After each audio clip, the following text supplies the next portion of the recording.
يسعد صباحكم حبايبي، وان شاء الله تكونوا بألف خير. وان شاء الله بلدنا الحبيب سوريا تكون بألف خير. حبايبي اليوم رجعت لكم، بدنا نعمل سوا فلافل على الطريقة السورية. مثل ما شايفين انا عندي حمص نقعته يوم كامل، صفيته من المي بعد ما غسلته منيح. حطيت بصلة، سنين توم، شوية بقدونس. مبدئيا هدول هلا بدنا نطحنهم سوا. خلوني اطحنهم وبرجع لكم نشوف شو بدنا نكفي للفلافل.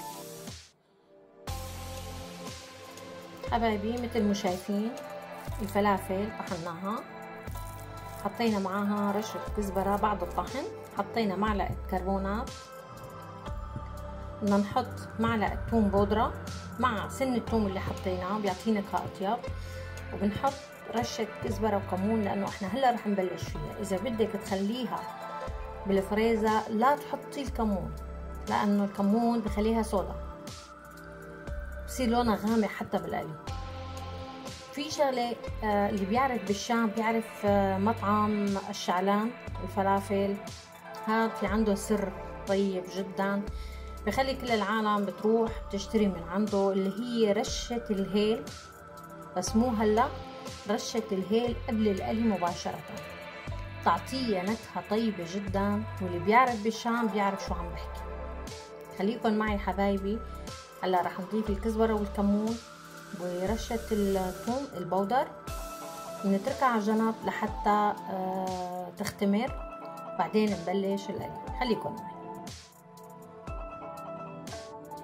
حبايبي. مثل ما شايفين عنا حمص حب مسلوق مستوي منيح، حطيناه بوعاء، ضربناه بالبلندر. كونه ما عندي انا البريق تبع الخفق، فانا ضربته بالبلندر الموجود عندي. تمام. بعد ما صار هيك بنضيف عليه المسبحه. لا تضيفوا المسبحه قبل ما تطحنوا الحمص لانه بضله خشن وما بينطحن معكم ناعم. طبعا ما بدنا ننسى رشة حمض، عصرة ليمونة او حمض ملح الليمون، رشة ملح.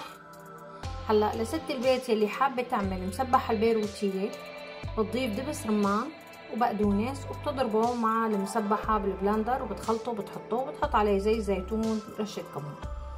حبايبي هلا انا هذا الحمص ما راح اعمله بيروتية، راح اعمله مسبحة سورية. خليكن معي. بدي اضيف هلا الطحينة وبعدين بدي احطه بالصحن وبنشوفه سوا بشكله النهائي. حبايبي مثل ما شايفين بلشنا نقلي الفلافل، يعني ما فيني اقرب اكثر من هيك الكاميرا لتشوفوها، بس ريحتها كتير طيبة متماسكة. خليكن معي بس لحتى نقلي اول قلية وبحطها بالصحن وبنشوفها سوا، وخلوني نكمل الباقي بعدين.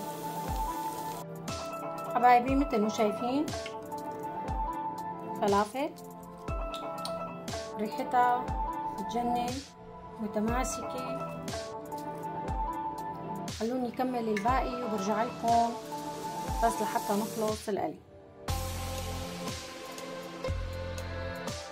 حبايبي خلصنا قلي الفلافل. شوفوا لي الفطور السوري الشامي شو طيب شو بشهي. طبعا ما بدنا ننسى المسبحة على اصولها، زيناها بكمون وبابريكا وطحينة. اللي بده يضيف الزيت. طبعا الفلافل والمسبحة بدها خضرة، خيار، بندورة، فليفلة، الخضار، ورقيات، نعناع، بصل اخضر، شبت، الموجود عندك ست البيت. طبعا ننسى البقدونس، عصرة الليمون، والخبز المشروح. صحتين وهنا، وان شاء الله اشوفكم طبخة جديدة مع مطبخ سامي.